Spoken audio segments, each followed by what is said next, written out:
제가 사실은 영국에서 유학을 했습니다. 4개월 전쯤에 귀국을 했는데 영국에서도 간첩 사건이 있었어요. 중국 공산당 소속이었던 애들이 영국 의회에서 이 직원으로 일했었거든요. 그러다 들켜서 그걸 가지고 여야를 막론하고 이거 대책 강구해야 된다라고 2주 넘게 걔네가 시끄러웠어요. 뉴스에서 내내 그 얘기밖에 없었거든요. 근데 제가 그때 약간 통탄을 금치 못했던 게 뭐냐면, 아니 지구 반대편에 중국의 이권과 전혀 관련 없는 영국에도 이렇게 의회 깊숙이 간첩들을 심어놨는데 얘네들은 간첩 들어왔다고 2-3주 넘게 이 주제만 가지고 이렇게 열성을 토하는데, 그 당시에도 우리나라 충주 간첩단 사건이라든가 간첩 잡힌 게 많았어요. 그 당시 시점에서도. 근데 우리나라에서는 그게 뉴스거리도 안 되고 넘어갔었던 걸 기억을 하니까 영국에서 얘네들이 이렇게 민감하게 반응했을 때 더 슬펐던 거예요. 야, 얘네는 이렇게 발작을 하고 있는데 우리나라는 대놓고 간첩들이 잡히고 있는데도 대한민국 국민들이 이걸 모른다고? 민주당 의원들 100명 넘게 전과자들이시고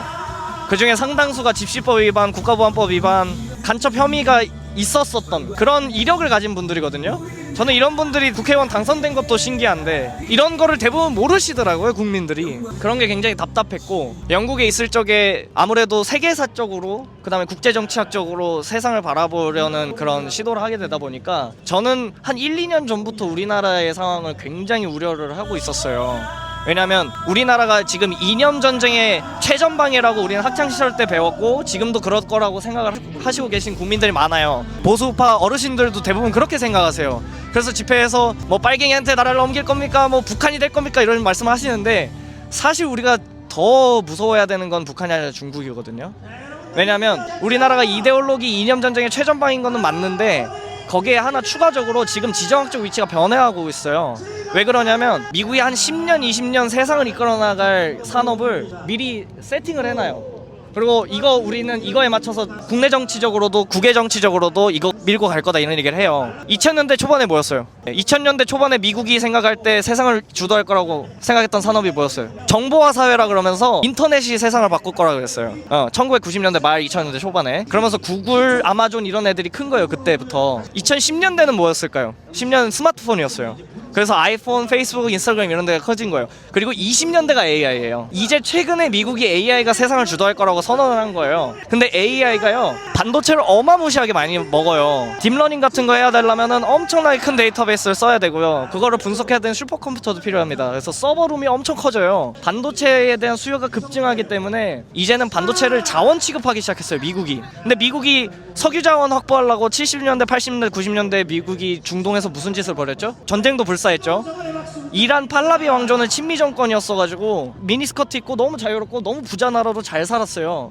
근데 걔네가 이슬람 혁명하고 나서 반미국가 되자마자 지금까지 제재 쳐맞고 그지로 살고 있거든요. 반면에 사우디아라비아는 아직까지 친미 국가로서 되게 부자로 살잖아요. 지금 반도체를 자원 취급하기 시작하면서 동아시아 전체가 지금 약간 중동처럼 지정학적 위치가 변화가고 있어요. 윤석열 대통령이 이거에 맞춰서 한미일 동맹 맞춰가고 미국의 대중국 전략에 굉장히 깊숙하게 동참을 했던 겁니다. 윤석열 대통령 탄핵이 되고 이 정권이 무너지면, 그래서 대선에서 민주당이 집권을 하게 되면 우리는 이란의 행보를 겪을 것이다 라는 게 제 판단이었어요. 근데 지지율이 계속 떨어지고 있었잖아요. 그리고 계엄이 아니더라도 탄핵을 시도를 하려고 스멀스멀 밑밥을 깔고 있었고, 제가 귀국하기 직전까지 우려했던 게 뭐냐면 이대로 대한민국 안락사 당하겠다, 이대로 대한민국 민주당 정권으로 바뀌게 되면 5년 안에 이슬람 혁명에서 그지나라 됐던 이란처럼 되겠다, 이 생각을 갖고 있었던 거예요. 그런데 계엄을 하셨네? 약간 흥분되고 기대되면서도 이 타이밍에 굳이? 이재명 깜빵 가고 나서 해도 될 텐데 왜 이렇게 무리수를 던지셨지? 왜 이렇게 도박수를 던지셨지? 살짝 우려가 컸어요. 근데 어찌됐든 그건 내 판단이고 대통령이 우리 보수우파 국민들 목숨까지 끌고 와서 배팅을 걸었잖아, 그죠? 그러면은 왜 계엄했어 라고 욕하기보다 오케이, 나 상황 판단 끝났어, 계엄수가 이길 수 있다고 판단하셨으니까 들어갔겠지, 계엄이 옳았다 그를렀다 왈가왈부할 거는 아니고 일단은 이 나라가 넘어가게 생겼다라는 거에 공감을 했기 때문에 그런 맥락에서 계엄을 했겠거니, 그리고 나서 계엄에 대해서 좀 자세히 알아봤어요. 계엄이 불법적인 계엄이었나, 절차적으로 문제가 없었나, 이제 계엄을 통해서 굳이 알리고자 했던 바가 뭐였을까 굉장히 열심히 공부를 해봤는데 그제서야 보이는 게 많았던 거죠. 계엄 이런 맥락에서 한 거고 부정선거 밝히러 들어갔구나. 저도 나름 정치에 관심이 굉장히 많다고 생각을 했는데 제가 몰랐던 국내 정치적인 이슈들이 굉장히 많더라고요. 민주노총 간부 15년 받았죠. 3명 간첩 혐의로. 중국인들 간첩들 들어와서 잡힌 게 한두 건이 아니죠. 이게 저희가 루머를 얘기하는 게 아니잖아요. 심지어 좌경화된 언론이 보도를 했던 사실들만 나열을 한 거잖아요. 그럼에도 불구하고 지금 간첩들이 얼마나 많습니까? 그리고 그게 국회도 장악하고 있고 사법부도 그런 식으로 친공산주의 세력이 장악을 하고 있고 너무나도 절차적 정당성, 법적 정당성 다 무시하고 지금 체포 시도를 무리수로 시도하는 모습이 합리적으로 생각했을 적에 이거는 얘네가 뭔가 굉장하게 큰 게 걸렸구나. 절차적 정당성이나 이런 거 다 지키면서 충분히 이길 수 있어요, 걔네들이. 근데 왜 그러지 않을까요? 급하거든요. 왜? 걸린 게 많거든요. 이런 거를 국민들이 좀 아셨으면 좋겠다고 생각했는데 그 11% 억울한 때를 겪고 지금 40% 될 때까지 점점 사람들이 깨우치는 걸 보면서 저는 희망을 갖고 있습니다. 우리는 우리의 결정과 신념에 믿음을 가지고 신앙생활 하듯이 우리의 십자가를 지고 가야 됩니다. 그래서 설득을 해야 돼요. 복음을 전파하듯이. 우리가 이 미랄을 뿌려버리면 어떤 미랄은 설득 못 시키고 썩어요. 하지만 어떤 미랄은 싹을 틔우고 꽃 피워서 미랄을 주렁주렁 매달아가지고 더 많은 미랄을 뿌릴 거예요. 그래서 우리 밀밭이 가득 차게 되면, 그래서 우리 대한민국의 밀밭으로 밀이 풍성하게 자란 밀밭이 돼버리면 우리는 승리하게 될 겁니다. So I come from Hong Kong, and then I saw the news a few weeks ago, and then I got concerned about South Korean democracy, how it would play out. So and then I came to travel, so I just want to understand more. I think I can't speak for all, like I can't speak on each and every Hong Konger, but we have very strong history in fighting for democracy. In 2014 and 2019, we had protests for democracy. So definitely democracy, freedom, liberty are things that echo with Hong Kongers. So we understand what it is about. So we definitely support democracy elsewhere.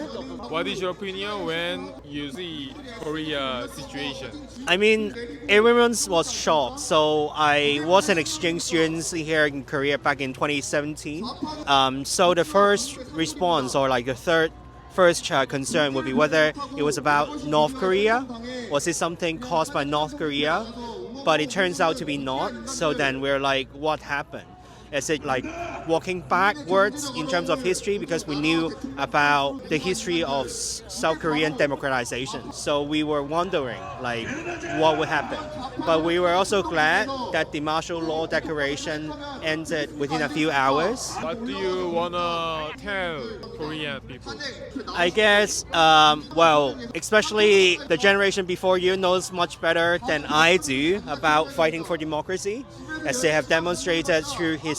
But at the same time, so I would say fighting, and like keep up the spirits, and then like to continue your support for not only democracy but also democratic norms, so that people could talk about it, people could like find common grounds, and then how to find common grounds to create a common future that is not partisan, that is for all Korean people. I think that is very important. 어떤 생각을 가지고 이 자리에 나오셨나요? 지금의 상황이 일단은 한 당이 독재한다는 체제에서 있기 때문에 중국 공산당을 따라가고 있고 홍콩처럼 될 수도 있다는 생각에 위기감을 갖고 나왔습니다. 지금 고등학생 되려고 하는데 학교에서도 영화 틀어주거나 매체를 보여줄 때 제가 편하게 보지 못하고 있어요. 왜냐하면 이미 학교의 교육이 많이 좌경화되어 있고 사람들, 선생님들도 무슨 말을 할지 모르기 때문에, 그리고 학교에서도 친구들도 좌경화가 많이 되어 있어서 좌파인 선생님이 얘기를 하면 맞다는 식으로 얘기를 하는데 기독교나 우파 같은 친구들은 얘기하기가 힘들어요. 왜냐면 물어 뜯기니까. 그런 상황이 조금 많이 답답해서 교육부터 바꿔줘야 될 것 같고, 지금 문제되어 있는 판사 있지 않습니까? 판사, 공수처 다 어떻게 그런 사상을 가지게 되었냐? 교육이 좌경화돼서 그래요. 교육에서부터 사람이 나옵니다. 그래서 교육을 바꿔야 된다고 생각합니다. 오늘 대통령을 지키려고 이 자리에 나왔습니다. 청년으로서 정치적 활동에 좀 더 관심을 가지고 나라가 망해가는데 전혀 관심을 갖지 않으면 안 된다고 생각합니다. 이재명 하나 때문에, 이재명 방탄으로 인해서 지금 비리를 막 저지르고 있잖아요. 거짓말도 막 하고 언론에서 찬성 집회를 반대 집회로 꾸며내고 반성해야 된다고 생각합니다. 범죄자가 국회에서 막 깽판을 치고 있는데 탄핵도 막 30번 하고 국정 운영을 아예 못하게 마비시키고 있고, 그런데 그것을 인지하지 않고 있고 국민들은 눈을 떠야 된다고 생각합니다. 중공 이 공산당 세력들이 대한민국을 장악하려고 하고 있는데 진짜 너무 슬프고, 우리 조상님들이 6.25 전쟁이랑 이렇게 힘들게 싸우셔서 지켜낸 대한민국인데 이렇게 돼서 너무 슬프고, 그래서 오늘 부모님이랑 같이 집회에 참석했습니다. 친구들 아직까지도 윤석열 탄핵을 외치고 있는데 유튜브에서 그라운드 C 영상 그런 거 보면서 좀 깨달았으면 좋겠어요. 방관하지 마시고 이 현장에 나오셔서 열기 느끼시고 자유민주주의 만드시는데 같이 힘써주셨으면 좋겠습니다. 지금 시위에 참여하는 청년들의 생각과 입장을 알아보기 위해서 인터뷰를 진행합니다. 혹시 어떤 마음으로 이 시위에 참가하게 되었나요?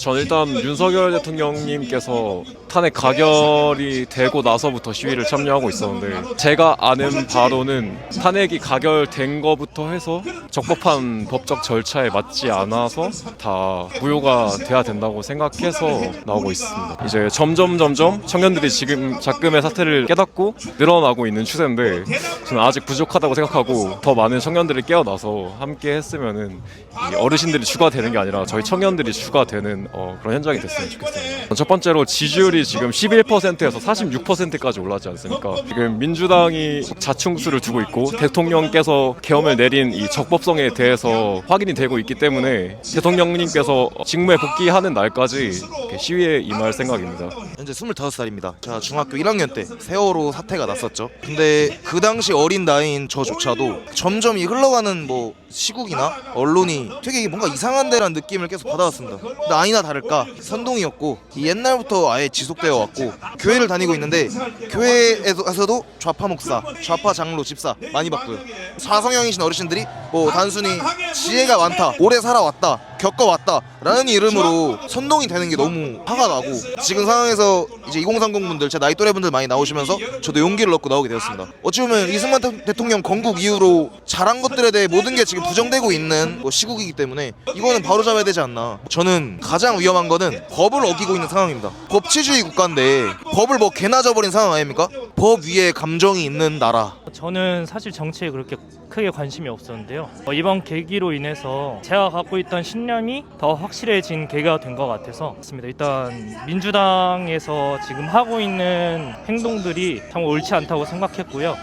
간첩법 폐지라던가 탄핵 소추 29번 여러 가지들이 엄청 많은데, 그게 자유민주주의를 향해서 가는 행동인지 정말 너무 좀 이상하다고 생각이 들더라고요. 중에서 제일 심각하다고 보는 상황은 어떤 상황이 있을까요? 저는 내란죄를 좀 뺀 게 제일 조금 이해가 안 되지 않나라는 생각이 듭니다. 지금 너무 억지로 하고 있는 듯한 느낌이 들고요. 뭐가 옳고 그른지는 아셔야 될 것 같아요. 시간 나실 때마다, 쉬실 때마다 가끔씩 이런 환경을 보면서 우리 선조들께서 지켜왔던 이 나라를 빼앗기면 또 안 되지 않겠습니까? 한풀이가 되어서는 안 된다고 생각합니다. 사실 저는 이번 계엄 이전에는 정치에 크게 관심은 없었고 중도 우파를 유지하고 지내고 있었는데요. 이번 계엄을 통해서 정말 우리나라가 거의 붕괴 직전에 위기 상황이었다는 것을 뒤늦게야 깨닫게 되어서 소시민으로서 제가 할 수 있는 일을 하기 위해서 이곳에 나왔습니다. 가장 심각한 건 우리나라의 부정선거에 대해서 의혹을 제기하기만 해도 처벌하겠다는 이 말도 안 되는 입법 독재하는 민주당, 이것을 뿌리 뽑아야 됩니다.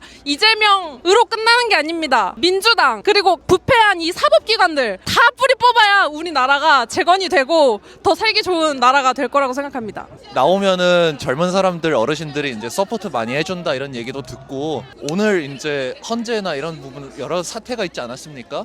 그 관련해서 생각을 해보다 보니 이거는 맨눈 뜨고 못 봐주겠다라는 생각이 들어서, 그래서 어떻게든 의견을 표현해야겠다 해서 이 자리에 나오게 되었습니다. 주변인들 의문사, 부정선거 의혹 이런 것에 대해서 수사조차 제대로 받지 않으니 사실조차 규명이 되지 않고 사람들이 자꾸만 잊혀지기를 원하는 그런 그림이 너무 뻔히 보이는 겁니다. 이거는 그냥 눈과 귀를 틀어 막겠다라는 말밖에 되지 않는 걸로 보여요. 그런 사람들이 카톡 검열을 하겠다고 얘기를 하고 민주당이라고 자기들을 부르는 게 메이크 센스한가? 이게 제일 충격이었고, 이번 이제 사람들이 모이게 된 계기를 통해서 저도 주변 사람들한테 얘기를 한 게, 윤석열 대통령이 대통령 선거 시절 활동하던 시절에 3프로TV 혹시 아십니까? 네, 3프로TV 나가서 인터뷰를 하면서 자신은 검사라 경제를 모른다 이런 얘기를 많이 하셨습니다. 근데 리더로서 자기가 뭘 알고 모르는지 확실하게 알려줄 수 있는 것 또한 능력이고, 이걸 보고 무능하다고 보는 사람들이 너무 바보 같았는데, 이번에 대통령님 연설문이나 이런 걸 다시 듣고 나니 정말 제가 믿은 대로 결단력과 끈기가 있는 분이구나 라고 깨닫게 되고 이 자리에 나오게 됐습니다. 우선 너무 충격적인 사건들은 많았지만 대행의 대행도 탄핵시키고, 이제 민주당의 29번의 탄핵 시도를 통해서 국정을 마비시키고 국가 예산안을 삭감했잖아요. 그런 것들이 더 부당하다고 생각해서 이 자리에 나오게 되었습니다.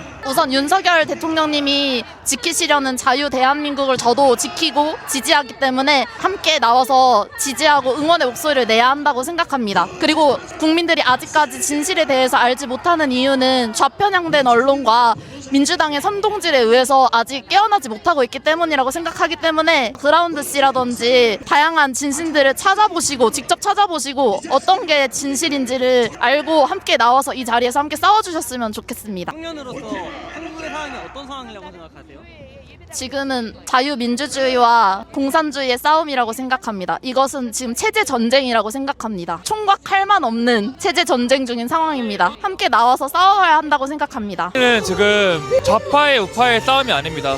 우리나라와 중국, 북한의 싸움입니다. 그리고 대한민국을 이끌어갈 세대가 누굽니까? 저희 20대, 30대 청년이라고 저는 생각을 합니다. 이 나라는 청년들이 힘을 나서서 더욱더 연대하고 뭉쳐야 우리 대통령님을 지킬 수 있습니다.